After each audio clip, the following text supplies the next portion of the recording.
చివరిగా meeting of peoples, meeting of minds. 10 మంది వ్యక్తులు కలిసినప్పుడు, 10 మంది వ్యక్తుల ఆలోచన కలిసినప్పుడు, ఆ వ్యక్తుల ఆలోచనలు ఒక దృఢ సంకల్పంతో ఉన్నప్పుడు ఖచ్చితంగా ఆ ఆలోచన ఒక జనరేషన్ మార్చే విధంగా ఉంటుందని సందర్భంగా తెలియజేస్తున్నాను. ఆ రోజు 2021 సంవత్సరంలో నేను, విజయ్, ఇజ్రా,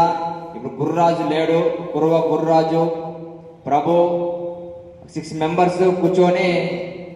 ఈ దేశంలోన ప్రధాన సమస్య ఏది అంటే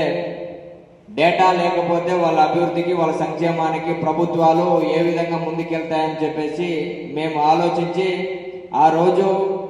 ఓబీసీ మేలుకో నీ లెక్కలు తేల్చుకొని గోడపత్రం తయారు చేసి 2021 సంవత్సరంలో ఆవిష్కరించి రాయలసీమలోని అన్ని విశ్వవిద్యాలయాల్లో ప్రతి గోడకి, ప్రతి ఆటోకి, ప్రతి బీసీ గడపకి అతికించడం ద్వారా ఆ తర్వాత అనేక మంది శాసనసభ్యులకి, పార్లమెంట్ సభ్యులకి వినతి పత్రాలు ఇస్తూ ఆ తర్వాత అనేక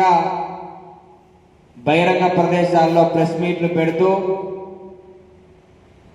కొన్ని రోజుల తర్వాత, కొన్ని నెలల తర్వాత, కొన్ని సంవత్సరాల తర్వాత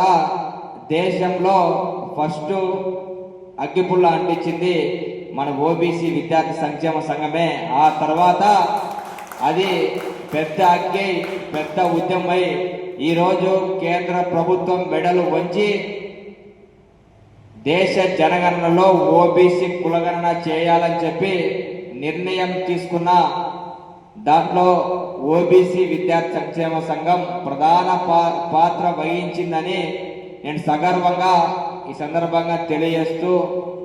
ఈ కార్యక్రమానికి వచ్చేసినటువంటి అందరికీ కూడా, ప్రతి ఒక్కరికి కూడా మనస్ఫూర్తిగా చేతులెత్తి నమస్కరించు సెలవు తీసుకుంటున్నాను. Thank you.